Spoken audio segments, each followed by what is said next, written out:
এমন কোন প্রাণী নাই এই পৃথিবীর ভিতরে আমি যাদের রিজিকের ব্যবস্থা করি নাই। সুবহানাল্লাহ। আমরা মানুষ যদি রিজিক দিতে যেতাম আমাদের পক্ষে সম্ভব হতো না। আমাদের রিজিকে দেয় কে? জোরে বলেন। এই সবচেয়ে মানবতার জন্য রিজিকের দরজা খুলে দিয়েছেন সেই রব মুত্তাকির জন্য। সুবহানাল্লাহ। মুত্তাকির জন্য দরজা খুলে দিয়েছেন। আল্লাহ বলে দিয়েছেন, ওয়ালাউ আন্না আহলাল কুরা আমানু ওয়াত্তাকু লাফাতাহনা আলাইহিম বিবারাকাতিস সামাওয়াতি ওয়াল আরদ। আল্লাহু আকবার বলেন জোরে। আল্লাহ বলেন ভূখণ্ডের লোকেরা, জনপদের লোকেরা যদি আমার উপর ঈমান আনতো আর ওই নিটান কিলিন ঈমানের বদৌলতে আমাকে যদি ভয় করে চলতো, আমি আল্লাহ তাআলা আসমান জমিনের দরজা রিজিকের দুয়ারটাকে ওই ঈমানদার বান্দাদের জন্য আমি খুলে দিতাম। সুবহানাল্লাহ। এত রিজিক কোথা থেকে আসে? একটা ধান বানানোর ক্ষমতা পৃথিবীর কারো নাই। আছে? টাকা নিতে পারে বস্তা ভরে, কিন্তু একটা রিজিক বানিয়ে বান্দার সামনে উপহার দিবে পৃথিবীর কেউ আছে? সুবহানাল্লাহ। একটা প্রাণী মানবতার কোনো ট্রেনিং নেয় না। ওরা ওর বাচ্চাকে কিভাবে খাওয়াবে শিক্ষা দিয়েছেন কে? সব কিছু জেনে শুনে চোখ দিয়ে দেখে বুঝেও আমরা বাস্তবতার সাথে মিলতে পারছি না। শুধু বিভাজন বিভাজন বিভাজন, গিবা, শেখা, সমালোচনা, আলোচনা সার্বজনীন আমাদেরকে ধ্বংস করে দিয়েছে। এই সময়টা নিয়ে আমার দেওয়া আল্লাহর দেওয়া জবান দিয়ে যদি আমি আল্লাহকে ডাকতাম, সুবহানাল্লাহ, আলহামদুলিল্লাহ, আল্লাহু আকবার। কোন মানুষ যদি দৈনন্দিন জীবনে সব সময় শুধু তওবা পড়ে, রাসূল যখন ঘর থেকে বের হতেন মাগফিরা বলতেন, আস্তাগফিরুল্লাহ বলতেন। রাসূল কমপক্ষে 70 বার তওবা করতেন ডেইলি, আস্তাগফিরুল্লাহ। আর মানবতার জন্য শান্তি স্বস্তির জন্য মুমিনের সবচেয়ে বড় দোয়া হলো তওবা, আস্তাগফিরুল্লাহ। যে যত বেশি তওবা করতে পারবেন আল্লাহর কাছে, সব সময় দেখবেন আপনার রিজিকের ফয়সালা কোন দিক থেকে হয়ে গেছে আপনি বুঝতে পারবেন না। সুবহানাল্লাহ। শান্তি ফিরিয়ে দিয়েছেন। শান্তি দেওয়ার মালিক কে? স্বস্তি দেওয়ার মালিক কে? সেই রবের কাছে যদি আমি ক্ষমা চাইতে পারি, আস্তাগফিরুল্লাহ আস্তাগফিরুল্লাহ, সব সময় নীরবে নিস্তব্ধে, সামনে পিছনে পশ্চাতে ঘুমে সজাগে সব সময় যদি আল্লাহকে ডাকতে পারি, দেখবেন আপনার আমার জীবনের শান্তির ফয়সালা করে দিবেন। সুবহানাল্লাহ। সম্পদ বেশি হওয়া ভালো নয়, হালাল রুজি কম হওয়া ভালো। শান্তি আসে, ঘুম আসে, ইবাদতের ভিতরে শান্তি পাওয়া যায়। যারা বলেন ঠিক না? আর যত সম্পদ অবৈধ, টাকা পয়সা অবৈধ, সব কিছু শান্তি আল্লাহ উঠায় নেন ওই বান্দার জন্য। পৃথিবীতে যতদিন কবরে যাওয়ার আগেও আর শান্তি দেখে যেতে পারে না। এই জন্য বিশ্ব মানবতার নবী, বিশ্ব নবী মুহাম্মদুর রাসূলুল্লাহ সাল্লাল্লাহু আলাইহি ওয়াসাল্লাম এমন একজন দয়ার সাগর, দয়ালু নবী এই পৃথিবীতে এসেছেন, যার ইত্তেবা, যার সুন্নাতের আমল, যার বিধিবিধানকে সম্পূর্ণরূপে নবীর ঈমানের দৃষ্টিতে যদি আমাদের ঈমান না করতে পারি, শান্তি আসবে না। আর নবীর আনুগত্য হলো আমাদের প্রথম ঈমান। সুবহানাল্লাহ। নবীর ভালোবাসা নিটানকিল ঈমান, নবীর সুন্নাতের আমল নিটানকিল ঈমান। নবীর সুন্নাত যদি না থাকে, কোরআন সুন্নাহর আলোকে নবীর ইত্তেবা যদি না থাকে, আপনার আমার জীবনের ইবাদতের ভিতরে কোনো বরকত হবে না, কাজে বরকত হবে না, ইবাদতে বরকত হবে না, আন্দোলনে বিজয় হওয়া যাবে না। বিজয় আসবে মুমিনের জন্য একটা শর্ত, সেটা হলো নবীর আনুগত্য করা। নবীর আনুগত্য যদি পা হইতে মাথা পর্যন্ত থাকে, অস্ত্র লাগবে না। বিনা অস্ত্রে কাফেররা পালিয়ে গেছে। কি বলেন ঠিক না বেটি? আজকে নামাজের ভিতরে আমাদের শৈথল্যতা।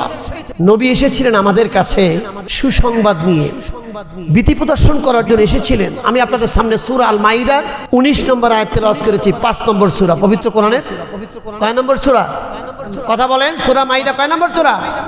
আরে মিয়া, এখানে একটা ক্লাসিক আলোচনা, জুমার আলোচনার ভিতরে আপনি যদি আমার সাথে কিছু কথা শেয়ার করেন, আমি গুনাহগার, আপনি কোরআনের কথাগুলো জানলেন, জানার ক্ষেত্রে আপনি কোরআনের ছাত্র হলেন, আর কোরআনের ছাত্র হওয়ার কারণে কোরআন আপনাকে শাবাত করে জান্নাতে দিবে। সুবহানাল্লাহ। আর কেউ না, কোনো ব্যক্তি না, কোনো ব্যক্তি থাকবে না। সকল উম্মত নবীরা বলবে নাফসি নাফসি, একমাত্র নবী থাকবেন, তিনি বলবেন উম্মতি, এছাড়া কেউ উম্মতি বলার ক্ষমতা থাকবে না। সুবহানাল্লাহ বলবেন না? সব দৌড় মারবে, দৌড়াবে, শুধু দৌড় আর দৌড়। কিয়ামতের ময়দানে। আর নবী থাকবেন সিজদায় পড়ে চোখের পানি ছেড়ে বলবেন ইয়া উম্মতি সুবহানাল্লাহ। কিয়ামতের দিন বলে দিবেন যে আমাদের কাছে নবী আসে নাই, এই কথা বলে পার পাওয়া যাবে না। এই জন্য সূরা মায়েদার ভিতরে আল্লাহ বলে দিলেন ইয়া আহলাল কিতাব, ইহুদি খ্রিস্টান অমুসলিমদেরকে আল্লাহ লক্ষ্য করে বলে দিলেন, যারা নবীকে পেয়ে নবীকে অস্বীকার করে, যারা নবীকে মানে না, নবী হিসাবে তারা ঈমান আনে নাই, নবীর বিরোধিতা করে, আল্লাহ বলে দিলেন দুনিয়ার কাফের ইহুদি মুশরিকদেরকে বলে দিলেন ইয়া আহলাল কিতাব, হে ইহুদি সম্প্রদায়, পৃথিবীর ভিতরে সবচেয়ে খারাপ জাতীয় ইহুদিরা। কথা বলেন না কেন? ইসরায়েলে ইহুদিরা যত মুসলমান মারতে পারে তারা অত খুশি। নাউজুবিল্লাহ বলবেন না রে মুসলমান? আরে মুসলমান আজকে নীরব। লেবাননের মতো রাষ্ট্রে ইসরায়েলকে ফিলিস্তিনকে শেষ করে আজকে ওদেরকে ধরেছে। হায় রে মুসলমান, কলিজার ভিতর থেকে একটা ধিক্কার দিয়ে অন্তত ওই হিজবুল্লাহ এবং লেবানন ইসরায়েলের মুসলমানের পক্ষে একটা দোয়া করতে পারলো। আল্লাহর কাছে আমি বলতে পারবো, আল্লাহ নবীর দাওয়াত অনুযায়ী আমাদের শক্তি ছিল না, তোমার সাহায্য কামনা করেছিলাম, এই উসিলা তো মাফ করে দিতে পারে। জোরে বলেন ঠিক না? বাজার চলে, চায়ের দোকানে গল্প চলে, অনাধিকার চর্চা চলে, বিড়ি সিগারেট ডগডুগ করে সুকটান চলে, সব কিছু গিবা শেখায়, সব কিছু চলে পাইকারি দরে। কিন্তু আমার এক ভাই রক্তাক্ত হচ্ছে, রঞ্জিত হচ্ছে, প্রবাহিত হচ্ছে রক্তের বন্যা। একটা মুসলমানের পক্ষে কোনো সময় একটা দুঃখ বেদনা দিয়ে একটা নিঃশ্বাস পর্যন্ত আমরা ছাড়ি না। জোরে বলেন ঠিক না? এই তো হয়ে গেলাম আমরা মুসলমান। আল্লাহ বলে দিলেন ইয়া আহলাল কিতাব, হে আহলে কিতাব, قد جاءكم رسولنا يبين لكم على فترة من الرسل أن تقولوا ما جاءنا من بشير ولا نذيرا الله أكبر। আল্লাহ দুনিয়ার মানুষদেরকে বলে দিলেন, সূরার মায়েদার ভিতরে বলে দিলেন, হে আহলে কিতাব, দীর্ঘকাল পর্যন্ত ঈসা আলাইহিস সালাতু ওয়াস সালাম জমিনে আসার পর থেকে নবীর আগমনের আগ পর্যন্ত প্রায় 600 বছর, কেউ বলে 500 বছর, কেউ বলে 430 বছর, কেউ বলে 330 বছর, বিভিন্নভাবে মুফাসসিরে কেরামের অভিমত আছে। নবী আসা বন্ধ ছিল, নবী আসে নাই। মানুষগুলো বিপদগামী হয়ে গেল, অন্ধকারাচ্ছন্ন হয়ে গেল, শিরক বিদআত আল্লাহ বিরোধী শক্তি আল্লাহর জমিনে এত বৃদ্ধি পেল। নবী আসার মাঝে ফাঁকা হলো, 500 বছরের ফাঁকার মাঝে মানুষগুলো দানবে পরিণত হয়ে গেল, পশুত্বের ভিতরে চলে গেল। আল্লাহ অবস্থায় এমন একজন নবীকে পাঠিয়ে দিলেন, যিনি এসেছিলেন মানুষের কাছে একজন সুসংবাদদাতা এবং ভীতি প্রদর্শন করে জান্নাতের পথে ধাবিত হওয়ার জন্য একজন বিশ্বস্ত নবীকে আল্লাহ এই জমিনে আমাদের জন্য প্রেরণ করেছিলেন। জোরে বলেন সুবহানাল্লাহ। যে নবীর কাছে আস্থা আছে, যে নবীর উপরে বিশ্বাস আছে, যেই নবীর উপরে আস্থা রাখলে, বিশ্বাস রাখলে জান্নাতের গ্যারান্টি দিয়েছেন কে? সে কোন বন্ধু বলো বড় বিশ্বস্ত, কার কাছে মন খুলে দেয়া যায়, কার কাছে প্রাণ খুলে দেয়া যায়, পাওয়া যায় অতি আশ্বস্ত, তার নাম আহমদ বড় বিশ্বস্ত। সুবহানাল্লাহ বলেন। এমন একজন নবী যিনি বিশ্বস্ততা রাখা যায়, যার উপরে আস্থা রাখা যায়, যার উপরে কনফিডেন্স রাখা যায়, যার উপরে সম্পূর্ণ বিশ্বাস রাখা যায়। নবীর ইত্তেবার ভিতরে নবুর জিহাদি চেতনা, নবীর জিহাদি সুন্নতি চেতনার মাঝে আপনাদের আমাদের জন্য মুক্তির পথ আছে কি নাই? জোরে বলেন। এছাড়া কিন্তু নাই। আল্লাহর নবীর সাহাবী আলী রাদিয়াল্লাহু তাআলা শোভা নামক একটা পর্বতের ভিতরে আল্লাহর নবীকে নিয়ে যাচ্ছেন, সফরে বের হয়েছেন। আল্লাহর নবী মাসতুমি শরীফে লেখেন, আলীকে কিছু প্রয়োজনের জন্য পাঠালেন। কত বড় পাওয়ারওয়ালা নবী! যার জন্য আল্লাহ পাগল, সকল নবীরা আল্লাহর জন্য পাগল, আল্লাহ আমাদের নবীর জন্য পাগল। জোরে বলেন সুবহানাল্লাহ, আরো জোরে বলেন সুবহানাল্লাহ। সকল নবীরা পাগল আল্লাহর জন্য। আল্লাহ পাগল কাদের জন্য? আমাদের বিশ্বনবী আল্লাহর হাবিবের জন্য তিনি পাগল। এত বড় পাওয়ারফুল, যার হাতের ইশারায় চন্দ্র দ্বিখণ্ডিত হয়ে গিয়েছিল। সুবহানাল্লাহ। চন্দ্রকে দ্বিখণ্ডিত করে দিয়েছেন আবু জাহেলের সাথে চ্যালেঞ্জ করে, কিন্তু আবু জাহেলের ভাগ্য তো ঈমান নাই, হেদায়েত নাই। হেদায়েতের মালিক কে? আরবের একজন বেদুইন মানুষ জান্নাত পেয়ে গেল, বিলালের মতো মানুষ জান্নাত পেয়ে গেল।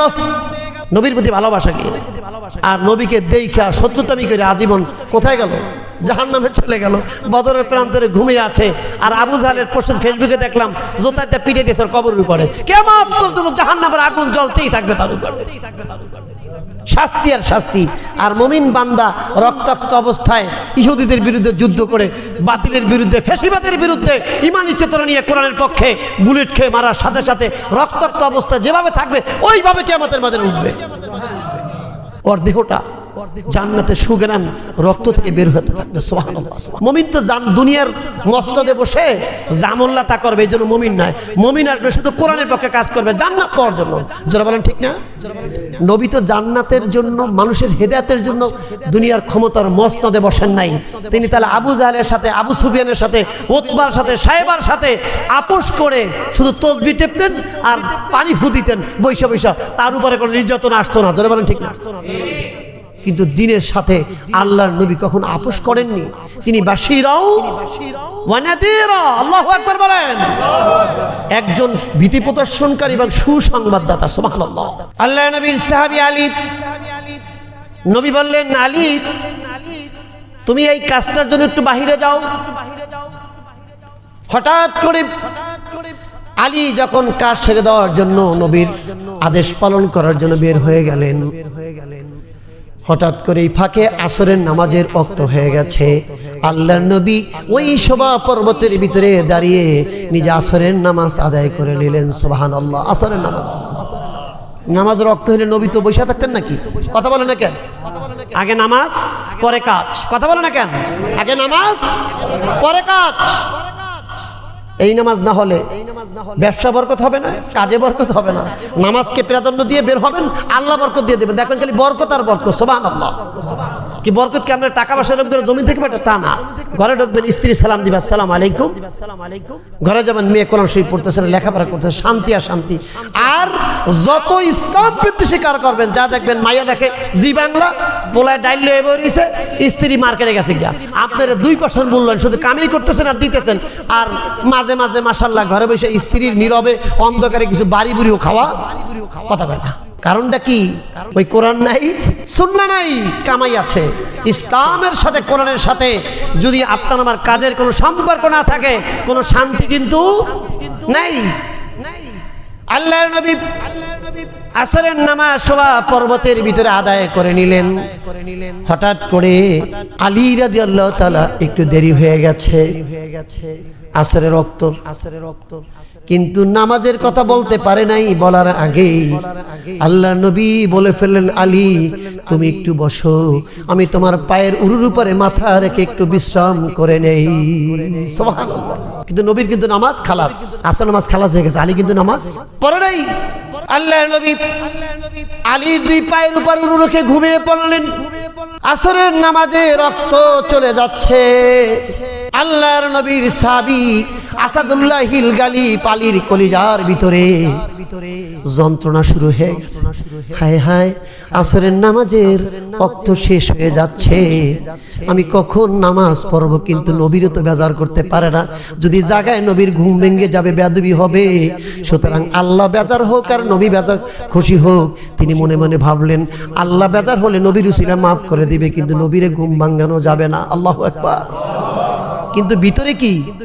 কথা কয় না, যন্ত্রণা, কষ্ট। হায় হায়, কখন নামাজ পড়বো? কিন্তু চিল্লে ডাকও দিতে পারে না। নবীর মহব্বত কাকে বলে, কত প্রকার, কি কি? এই মহব্বত সাহাবীদের ভিতরে ছিল। আলী রাদিয়াল্লাহু তাআলা হঠাৎ করে পেরেশান হয়ে গেলেন। সূর্য পশ্চিম আকাশে লালিমা বর্ণে অস্তমিত হওয়ার পথে চলে গেছে। তার মানে আসরের নামাজের শেষ টাইম উপনীত হয়ে গেছে, 11 টাওয়ার।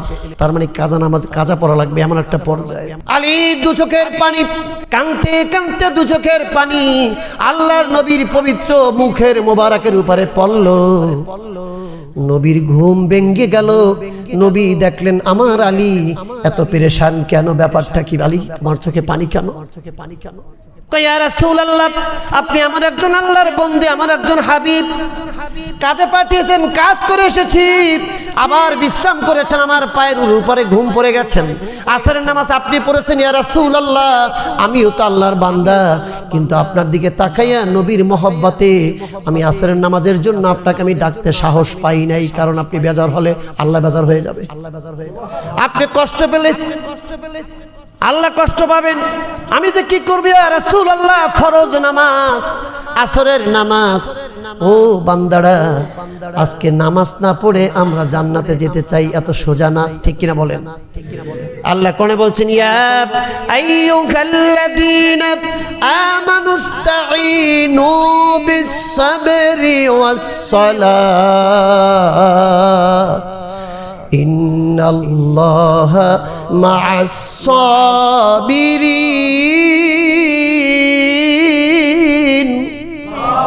আল্লাহ বলে দিলেন, হে ইমানদারগণ, তোমরা আমার নামাজের মাধ্যমে সাহায্য চাও। সুবহানাল্লাহ। নামাজ ছাড়া সাহায্য চাইবা, খাজা বাবারে ছাড়া কিছুই পাবা না। জোরে বলেন ঠিক কিনা?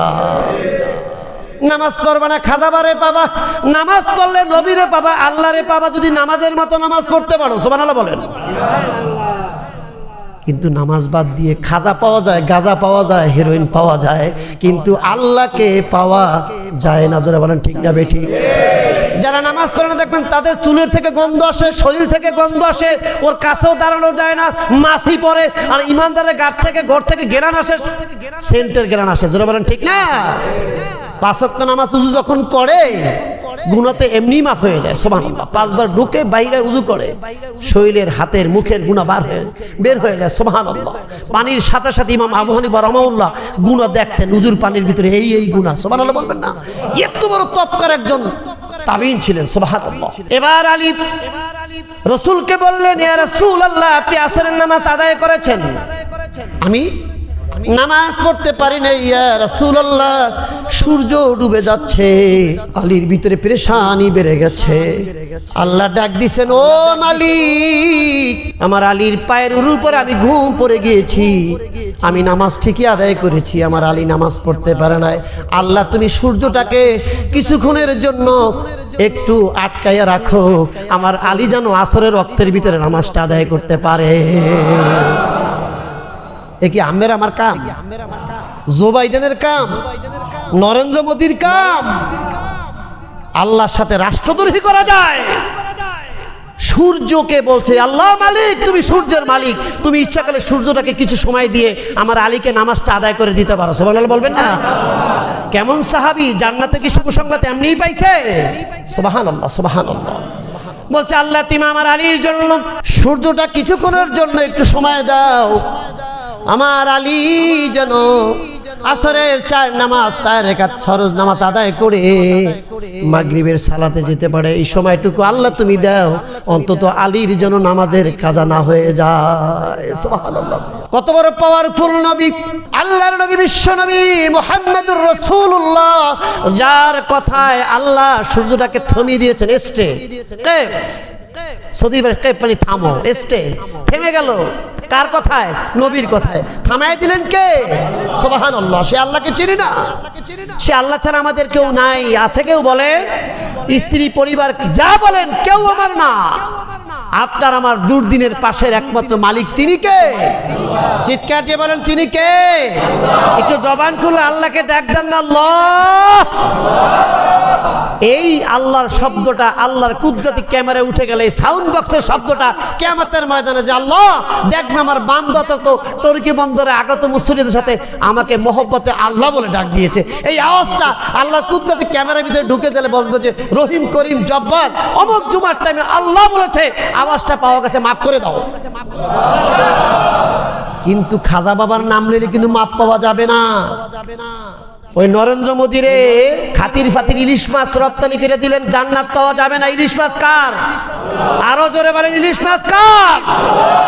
ইলিশ মাছ কে ইবাদত হবে কার? কথা বলেন। ইলিশ মাছ খান আল্লাহর, কাম করবেন খাজা বাবার, এটা হতে পারে না।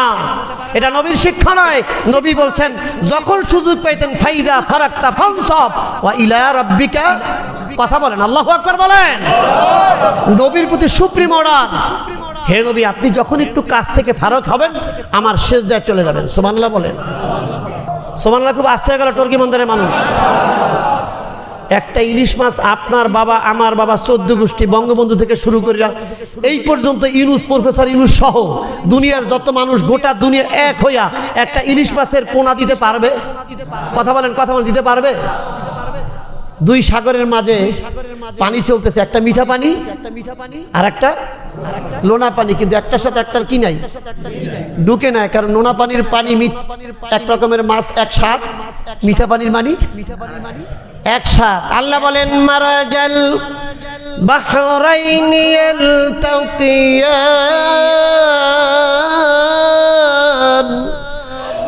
বাইনাহুমা বারযাখুন লা ইয়াবগিয়ান ফাবিআইয়ি আলাই রাব্বিকুমা তুকাযযিবান। আল্লাহু আকবার, আল্লাহু আকবার। আল্লাহ ধরে ধরে লাইভ দেখাইতেছে, কোরআনে বলে দিলেন মারাজাল বাহরাইন, দুইটা সাগর আমি একত্রিত করে দিয়েছি। সুবহানাল্লাহ বলেন। এর মাঝে একটা লোনা পানি আর একটা মিঠা পানি। পদ্মা গেছেন আপনারা? চাঁদপুর দিয়ে গেছেন না বাবা? চাঁদপুর দেখবেন এই পাশে পদ্মা, এই পাশে কি নদীর পদ্মা, মেঘনার মোহনায় কালা পানি আর ধলা পানি, লঞ্চ ঢুকছে মেঘনায় কালা পানি, এর আগে কি সাদা পানি। সুবহানাল্লাহ। পদ্মার ইলিশ আর মেঘনার ইলিশ এর মধ্যে স্বাদের পার্থক্য আছে। সুবহানাল্লাহ, আছে কি নাই? আরিয়াল খান নদীর ইলিশ, সন্ধ্যা নদীর ইলিশ, চৈতন্য নদীর ইলিশ আর পদ্মার ইলিশ আর মেঘনার ইলিশ, ইলিশ তো ইলিশই, কিন্তু কিছু না কিছু পার্থক্য পানির কারণে আছে। সুবহানাল্লাহ বলবেন না?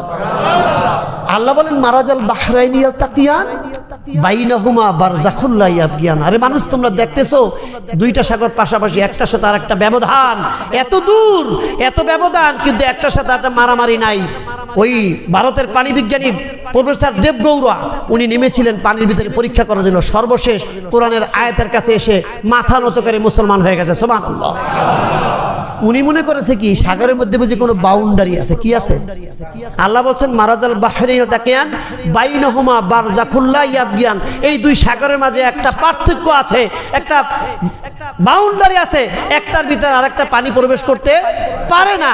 উনি মনে মনে ভাবলেন মুসলমানের কোরআনের মধ্যে যখন বাউন্ডারির কথা আছে, তাহলে ভূমধ্য সাগরে আমি একটু নামিয়ে দেখি আসলে বাউন্ডারিটা আছে কিনা। ওই সাদা পানি কালা পানির সাগরের মাঝে যাইয়া উনি সহকারী বিশেষজ্ঞ নিয়ে পানির ভিতরে নামা শুরু করলেন। আস্তে আস্তে আস্তে আস্তে আস্তে আস্তে কোথাও তো কোনো বাউন্ডারি ইডের নাই, প্রাচীন নাই। ভাবলেন ব্যাপারটা কি? কোরআনে বলছে বাউন্ডারি কথা, এটা বাউন্ডারি নয়।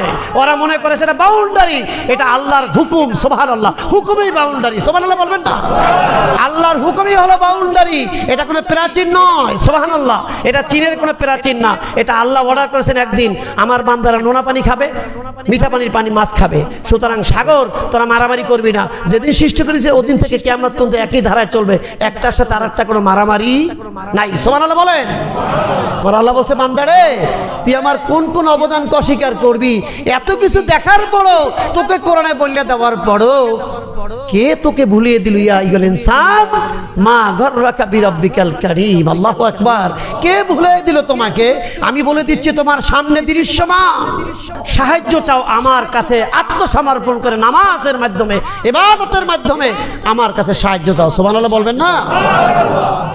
তো এত বড় পাওয়ারফুল নবী আল্লাহ যার উসিলায় গোটা দুনিয়াকে সুশোভিত করে দিলেন, নিয়ামত দিয়ে এত প্রাণ চঞ্চল করে দিলেন, গোটা পৃথিবীর মানবতার জন্য মাখলুককে সমৃদ্ধশালী করে দিলেন। সব কিছু পাওয়ার পরও আল্লাহকে বাদ দিয়ে যদি গায়রুল্লাহর ইবাদত করে মাপ পাওয়া যাবে কিনা জোরে বলেন? এক আল্লাহর সামনে যদি ইবাদত করতে হয় তার নিয়ামতকে ইবাদত করতে হবে কার? আল্লাহ বলছেন, সেই নবীকে জানিয়ে দিলেন, হে আমার নবী, তোমাদের কাছে আমার নবী গেল সুসংবাদ দিয়ে ভীতি প্রদর্শনকারী দাওয়াত দেওয়ার জন্য, যাতে তোমরা কিয়ামতের ময়দানে ফাকাদ জাআকুম বাশীরুন ওয়া নাযীর, কিয়ামতের ময়দানে তোমরা যাতে বলতে না পারো আমার কাছে ভীতি প্রদর্শন করতে, ভয় দেখাতে কোনো নবী আসে নাই। সুবহানাল্লাহ। তোমরা তো বলে দিতে পারো যে নবী আসে নাই, আমাদেরকে দ্বীনের দাওয়াত দেয় নাই, কোরআন পড়ার জন্য আহ্বান করে নাই, হকের কাজের জন্য আহ্বান করে নাই, আল্লাহর জান্নাত জাহান্নামের ভয় দেখায় নাই, তোমরা বলতে পারো। অথচ তোমাদের কাছে আমি নবী পাঠিয়েছি মানুষদেরকে দ্বীনের দাওয়ার জন্য, ভীতি প্রদর্শন করার জন্য, এবং সুসংবাদদাতা হিসাবে মানবতার কাছে আমি নবী পাঠিয়ে দিয়েছি কিয়ামতের ময়দানে, যাতে তোমরা বলতে না পারো আমাদের কাছে নবী আসে নাই। কারণ মানুষ তো ঘুরে ফিরে যখন তখন কথা কয় না, বলতে পারে আজকে ক্ষমতা আমার, কালকে ওনার, আজকে পাইছি আখিরি খাও খাচ্ছি, আর এক দল গেছে তার বদনাম করি, আবার নিজের কোনে যা খাবো, এখনই মাস্টার প্ল্যান করতেছে। যারা বলেন ঠিক কিনা? এদেশের মানুষ সাইজ করে দিবে যদি, কারণ এদেশটার ভিতরে কোনো বৈষম্য থাকবে না। কোরআন সুন্নাহর আলোকে আমরা চাই দেশের মাটিতে মানুষ বৈষম্যহীন ভাবে আল্লাহর ইবাদত করুক। যারা বলেন ঠিক কিনা? সৎভাবে থাকুক, ন্যায়ভাবে থাকুক, ইনসাফ পাক, কারণ ইনসাফ আল্লাহর নবী ছিলেন, পৃথিবীতে নিয়ে এসেছেন ইনসাফ প্রতিষ্ঠা করার জন্য। আমরা ইনসাফের উম্মত দাবি করি, অথচ আমার নামাজ আছে, ইনসাফ নাই, আমার তাহাজ্জুদ আছে, ইনসাফ নাই, আমার হজ আছে, সুদের টাকা থেকে বের হতে পারলাম না, আমার সবকিছু করলাম, ঘুষের টাকা থেকে বের হতে পারলাম না, ব্যবসার ভিতরে ভেজাল থেকে বের হতে পারলাম না, আমার ভিতরে ভেজাল। আপনি ভেজাল করে নবীর নামাজ পড়ে জান্নাতে যাবেন, এত সোজা কথা বলেন না কেন? আমাদের ভিতরে ইনসাফ প্রতিষ্ঠা করেছেন কে? আল্লাহর নবী, বিশ্ব নবী মুহাম্মদুর রাসূলুল্লাহ, জোরে বলেন সাল্লাল্লাহু আলাইহি ওয়াসাল্লাম। এই নবীর সুন্নাতের আলোকে যদি ইনসাফ প্রতিষ্ঠা করা যায়, আপনার আমার জমিনটা হবে জান্নাতের বাগান। জোরে বলেন ঠিক কিনা? আল্লাহর নবীর ভালোবাসা, রবিউল আউয়াল মাসের শেষ জুমা আহ্বান করছি, কুল ইন কুনতুম তুহিব্বুনাল্লাহ ফাত্তাবিউনি ইউহিব্বুকুমুল্লাহ ওয়া ইয়াগফির লাকুম যুনুবাকুম আল্লাহু গফুরুর রহিম। আল্লাহু আকবার বলেন। আল্লাহ বলেন, হে নবী আপনি বলে দেন, আমার উম্মতরা, আপনার উম্মতরা যদি আল্লাহর ভালোবাসা পেতে চায় সেজন্য তোমার অনুসরণ করে। সুবহানাল্লাহ বলেন। আর আল্লাহ নবী অনুসরণ করে আল্লাহ মাফ করে দিবেন, আমাদেরকে গুনাহ মাফ করে দিবেন। গুনাহ মাফ করে দেওয়ার মালিককে? ফিরে যেতে হবে কার কাছে? আল্লাহ নবী এমন পাওয়ারফুল নবী, একজন দুব্বা, একজন বেদুইন সাহাবী, নবী যাচ্ছেন রাস্তা দিয়া, একজন কাফের হঠাৎ করে একটা গুই সাপ রয়ে ছাড়িয়ে দিয়েছে নবীর সামনে। হে নবী, তুমি যে মুহাম্মদ, তুমি বলো তো, যদি এই গুই সাপটা দিয়া জবান দিয়া কথা বলে তোমার সামনে, তুমি সত্য নবী? এটা সই ওমর রাদিয়াল্লাহু একটা বিরাট হাদিস থেকে একটা অংশ নিয়েছেন। আর দব্বুন মানে গুই সাপ, গুই সাপ চেনেন আপনারা? আমার কথা আছে না? আল্লাহ নবীর সামনে হঠাৎ করে ছেড়ে দিয়েছেন। নবী, আজকে যদি তোমার আমি সত্য নবী বিশ্বাস করি, সত্যিকারে তুমি যদি এই গুই সাপের জবান খুলে তোমাকে নবী হিসাবে স্বীকার করে, তাহলে আমি তোমার উপর ঈমান আনব। সুবহানাল্লাহ কবেন না? নবীর কোনো টেনশন আছে? কথা কান না। ওহু আলা কুল্লি শাইইন কদির, সকল ক্ষমতার উপরে ক্ষমতাবান আল্লাহ, এবং নবীকে সেই পাওয়ার দিয়ে দিয়েছেন। সুবহানাল্লাহ, সুবহানাল্লাহ। ম্যাজিস্ট্রেসি পাওয়ার দিয়েছে সেনাবাহিনীর, যারা চুরি করে অগমতি কিন্তু প্যালপিটেশন শুরু হয়ে গেছে। কথা কান না। কিন্তু কতক মানুষ কিন্তু খুশি, সেনাবাহিনী ম্যাজিস্ট্রেটে পাওয়ার পাইছে, মাশাআল্লাহ। সাধারণ জনগণের কাছে যদি ফাইজলামি করো, সাদা চাও, আস্থা ধরাই দিব। কি কোন ঠিক কিনা? কিন্তু কিছু লোকের ভিতরে খুব মাথা গরম হয়ে গেছে, কষ্ট, সেনাবাহিনীর ম্যাজিস্ট্রেসি পাওয়ার দিছে, এইটা খারাপ, ভালো করে না, তার মানে তুমি সাদাবাজি করতে আর পারবা না। মানুষ কিন্তু তোমাদেরকে চেনে। যারা বলেন ঠিক কিনা? সুতরাং আমরা সবাইকে চিনি, আমরা খারাপও চিনি, ভালো চিনি, কিন্তু আমরা এক আল্লাহর স্বার্থে, এক একমাত্র সত্য কথা ছাড়া কারো সামনে আমরা কাউকে মাথা নত করব। যদি এই দীপ্ত শপথ নিয়ে দাঁড়াতে পারেন মুসাল্লাতে, নামাজে 2 রাকাত নামাজে জান্নাত পাওয়া যাবে ইনশাআল্লাহ। এবার গুইসাপ ছেড়ে দিলেন, বলছে নবী তুমি যে মেসেঞ্জার, শেষ নবী, এইটার গুইসাপে যদি জবান খুলে বলতে পারে তাহলে আমি তোমাকে নবী বলে স্বীকার করব। এবার নবী বললেন তুমি যদি আমি আল্লাহর ওই সৃষ্ট জীব যদি জবান খুলে বলে দেয় তুমি কি নবী হিসাবে স্বীকার করবা? তুমি কি ঈমান আনবা? লা আমানতা, তুমি কি ঈমান আনবা? বলে হ্যাঁ ঈমান আনবো।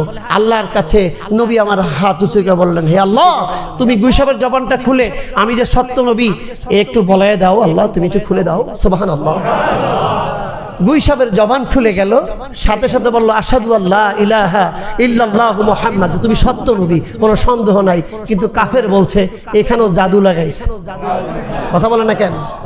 সুতরাং গুইসাপও নবীর সাথে কথা বলেছে। অনেক কথা নিয়ে এসেছিলাম, সময় শেষ বলতে পারলাম না। নবীর হাতের ইশারা খালি একজন বেদুইন আরবের হাফসি গোলাম আসছে, নবীর পানির প্রয়োজন, কিছু কিছু লোকেরা কাফেলারা পানি পাচ্ছে না, নবী বলছে পানি নাই, দৌড়ে আসছেন, পেরেশান, পাঠাইলেন। ওখানে একটা ছেলে আছে হাফসি কালা মানুষ, দেখো উটের উপরে পানির মশক নিয়ে বসে আছে, আমাকে কাছে ডাকো। ডাকার পরে আইসা দেখি কি একেবারে কালা মানুষ, আমাবস্যা রাতের মতো। নবী আমার বললেন বাবা তুমি পানি দাও, সবাই খেয়ে একটু স্বস্তি বোধ করুক। আল্লাহ বললেন আপনি কি মুহাম্মদ? বলে হ্যাঁ আমি আব্দুল্লাহর পুত্র মুহাম্মদ। হুজুর আমি আসছি, আপনার চেহারা দেখে আমি বিস্মিত হয়ে গেছি, আমাকে যদি একটু দোয়া করে দিতেন আমি দিন গ্রহণ করতাম। সুবহানাল্লাহ, সুবহানাল্লাহ।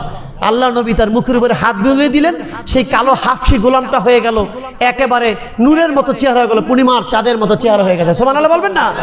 এখন ঘটনাক্রমে উনি মুসলমান হয়ে গেছেন, যার গোলাম সেই মনিবের ঘরে গেছে, বলে আজকে তো সেই বেলাল, তো এই বেলাল না, বেলাল না মানে হাফসি লোকটা কালা ছিল, এই লোকটা কি হলো, কারণটা কি, এত সুন্দর হলো কিভাবে? বলে আমি সুন্দর হয়েছি এই মক্কার জনপদে আব্দুল্লাহর পুত্র মুহাম্মদের কাছে গেলেই ঈমান আনলেই মানুষ পূর্ণিমার চাঁদের মতো হয়ে যায়। সুবহানাল্লাহ, পূর্ণিমার চাঁদের মতো হয়ে যায়। আমি ঈমান গ্রহণ করেছি, নবী আমার মুখের উপরে হাত বুলানোর সাথে সাথে আমার চেহারা চেঞ্জ হয়ে গেছে। বলে তাই নাকি? তাহলে আমিও তোমার লাগে ঈমান গ্রহণ করবো, চলো আমার সাথে নিয়ে আমি নবীর কাছে ইসলাম ধর্ম গ্রহণ করবো। সুবহানাল্লাহ বলেন।